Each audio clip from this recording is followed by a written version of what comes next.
Bonjour à toutes et à tous, j'espère que vous avez la forme. Bienvenue aux nouveaux arrivants. Au programme cette semaine, une hebdo crypto succincte. On va aller rapidement à l'essentiel parce que je n'ai pas beaucoup de temps à vous accorder. J'ai beaucoup de travail. Je dois notamment terminer le montage d'une vidéo qui sera mise en ligne mardi sur le thème de la motivation. Donc rien à voir avec les cryptos. L'objectif c'est de vous inspirer la réussite.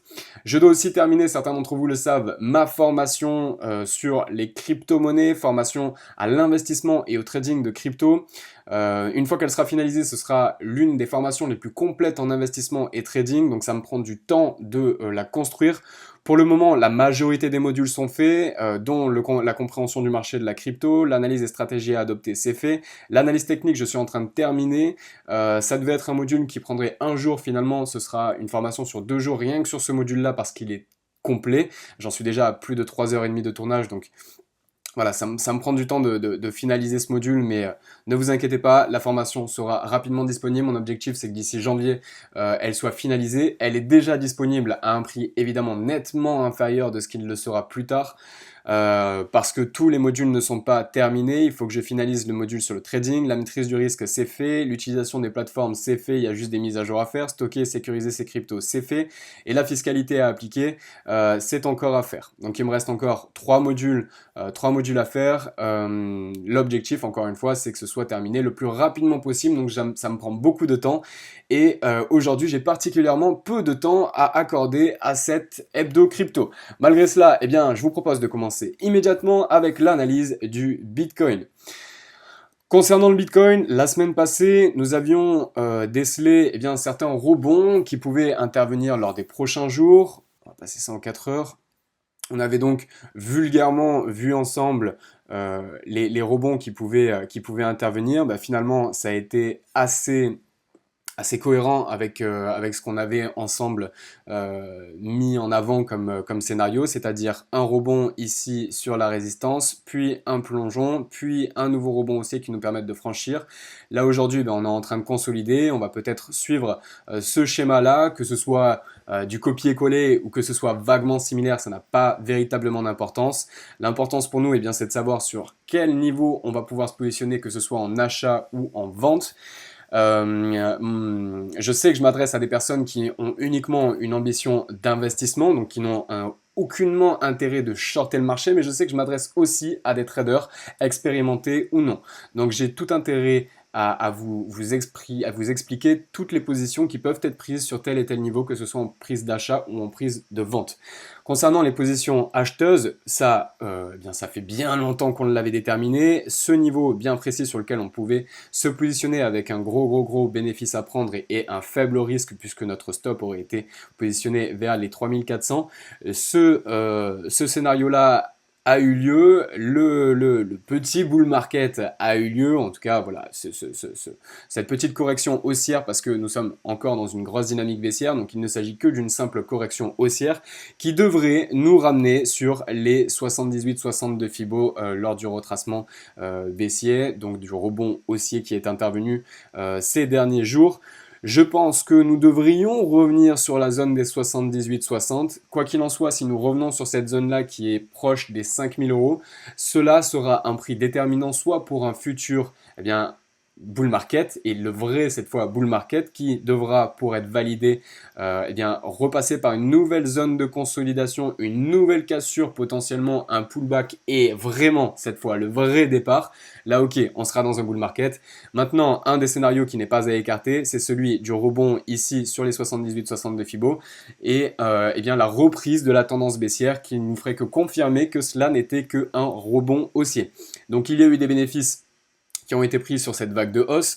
L'amplitude n'est peut-être toujours pas terminée. Encore une fois, on peut encore récupérer les 60 de Fibo. La semaine dernière, on avait vu que potentiellement, là, sur ce doji qui signalait quand même la reprise d'un deuxième mouvement haussier, il y avait quand même un scénario baissier qui n'était pas écarté. Quoi qu'il en soit, si on suit nos retracements de Fibo et nos trendlines, on pourrait aisément et brutalement rebondir sur cette sur cette zone de prix et reprendre notre scénario baissier, puisque je vous le rappelle, le Bitcoin est toujours dans un contexte baissier. Il ne s'agit que d'un rebond haussier parmi tant d'autres. Il ne s'agit que d'une correction haussière dans une tendance baissière. Donc si nous sommes toujours dans notre tendance baissière et qu'on n'arrive pas à reconsolider et à redonner de la confiance aux acteurs du marché, cela mènera à un short massif de la part des traders, très certainement un retour sur les 2800 et potentiellement un retour sur les 127,20 de Fibo et donc un retour sur les 2000 € pour le Bitcoin.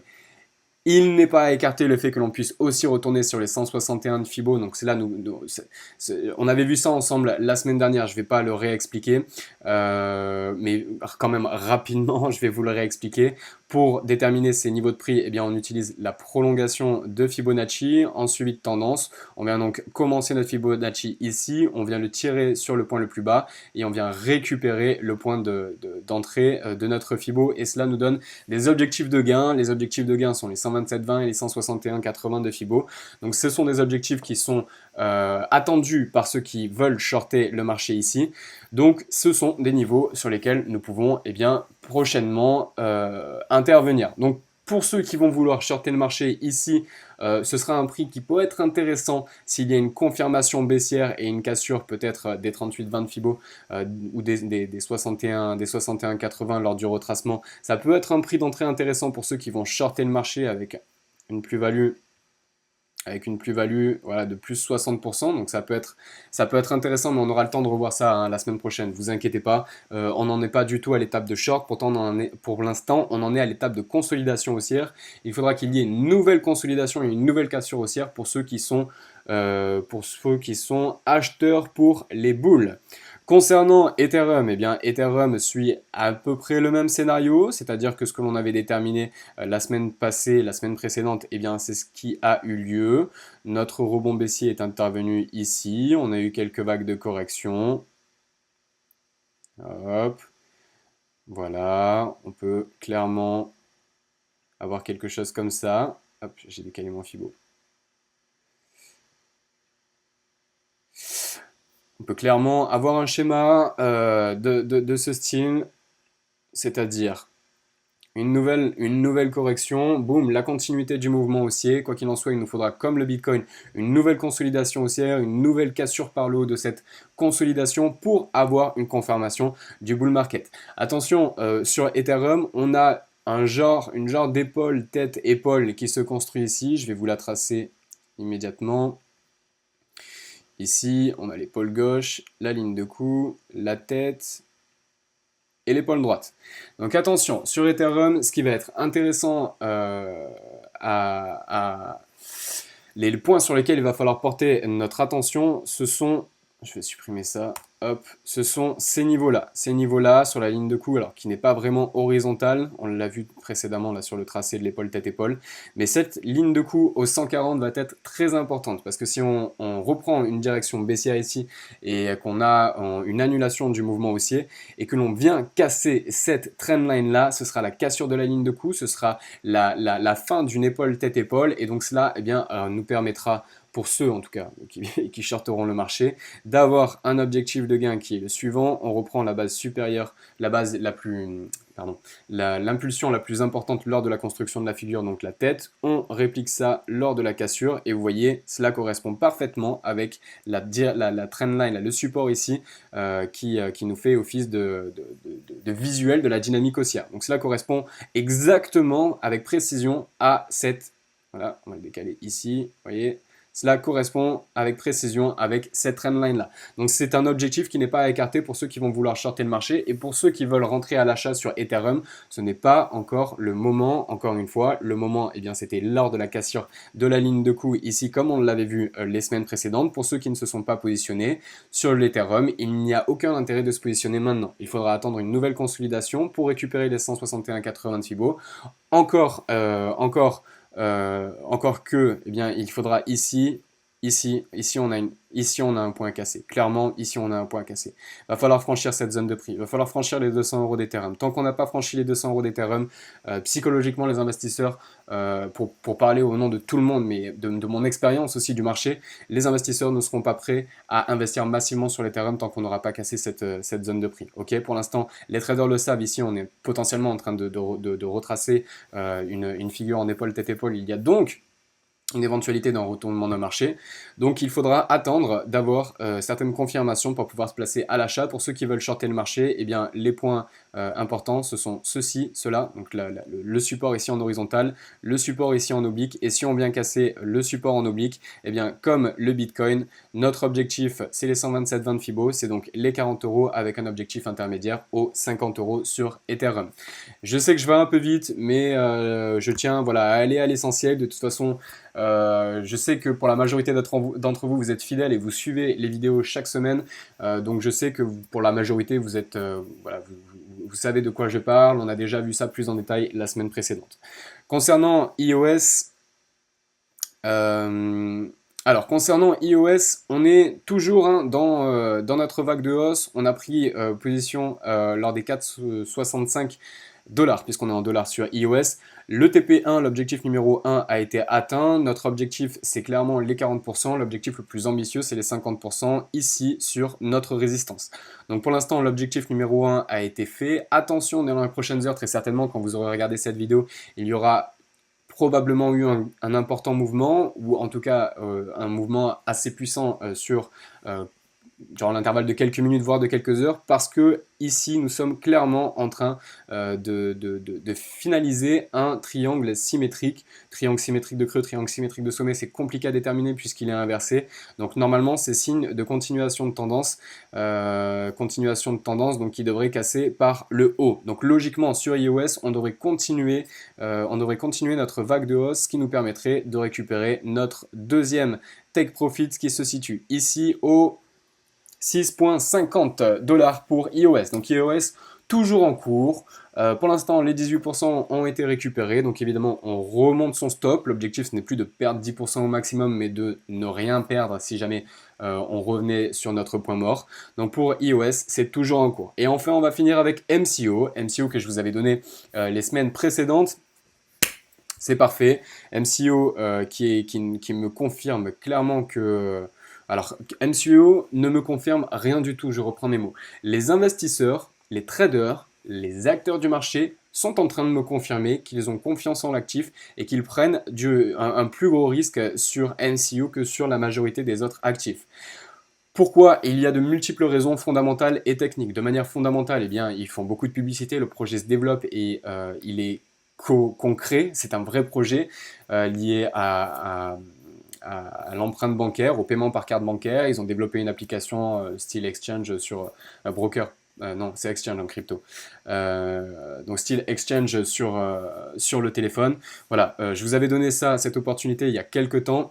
Lorsque l'on a vu la première cassure ici, je vous avais indiqué que la deuxième cassure serait non pas une cassure d'une résistance, mais la confirmation de la cassure d'une résistance. Eh bien, c'est ce que nous sommes en train de finaliser, c'est ce que nous sommes en train d'entamer plutôt, c'est-à-dire la confirmation de la cassure par le haut de ce gros range, je vais vous mettre comme ça, de cette grosse base large dans laquelle on évolue depuis le 8 septembre 2018. Eh bien, ça y est, nous sommes en train de péter véritablement notre résistance.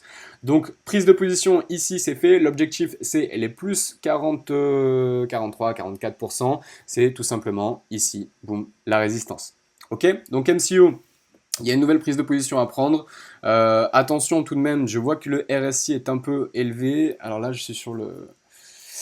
Ouais, je suis sur mon compte gratuit. Je vais donc pas pouvoir mettre plus de 3 indicateurs. Donc je ne peux pas cumuler sur ce compte-là. Alors, hop, retirer. Qu'est-ce que nous dit MACD? Bon, ça nous dit rien du tout. Ça nous dit rien du tout. Donc on va rester sur le RSI. Donc attention, le RSI indique une zone de surachat, ce qui peut un petit peu freiner qui peut un petit peu freiner l'engouement des investisseurs. Maintenant, on le sait, hein, sur les cryptos, c'est pas du tout parce qu'on est en zone de surachat que cela va impacter le moral et le portefeuille des traders et des acteurs du marché d'une manière plus générale. Donc concernant MCO, eh bien, c'est très bien pour ceux qui se sont positionnés ici sur le point de contact de l'oblique en support. Je sais que j'ai un membre du programme qui s'est positionné dans ce niveau de prix. Il me semble que c'était début avril. Donc félicitations à toi Guillaume, si tu regardes la vidéo. Pour les autres, pour ceux qui ne sont pas positionnés, eh bien c'est encore temps. Attention, quand moi je parle de se positionner, c'est uniquement mes trades. Je vous explique ce que moi je fais.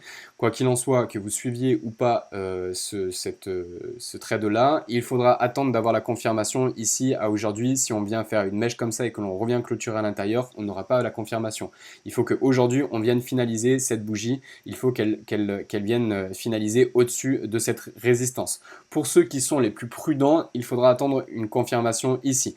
Donc soit on se positionne à l'achat ici avec un stop sur la résistance, donc à plus 43% et un stop à moins 27% au dernier plus bas, soit on se positionne par stratégie plus conservatrice à la cassure de ce niveau de prix, donc au 0.0010, 10, ok, au 0.0010 Bitcoin pour un MCO avec un objectif qui est le même. Par contre, le stop, il faudra le mettre ici, c'est-à-dire juste en dessous de la résistance qui fera office de support.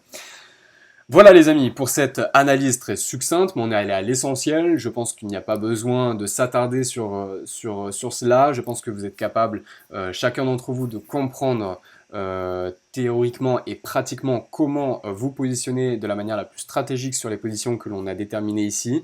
Il ne faut pas tomber dans la psychologie de l'investisseur émotionnel, mais rester dans l'investisseur stratégique. Donc stratégiquement, si on prend des positions, c'est sur des points bien précis, c'est prix bien précis. Et je viens de vous les donner concernant MCO, concernant Ethereum, concernant Bitcoin et au sujet d'IOS, eh bien on est déjà positionné. Donc voilà, voilà pour cette analyse. Vous savez à quoi vous en tenir. N'hésitez pas à me faire vos retours dans les commentaires, à mettre un pouce bleu, sincèrement à partager la vidéo aussi pour que la chaîne se développe. On vient de dépasser les 600 abonnés. Wouhou! N'hésitez pas à partager la vidéo vraiment si vous trouvez qu'il y a de la pertinence dans mes propos et que ça peut servir à d'autres investisseurs. Je vous en serai en tout cas moi grandement reconnaissant. Je vous souhaite à tous une très bonne journée de très bons trades et je vous dis à la semaine prochaine. Passez tous une très bonne journée. Ciao ciao.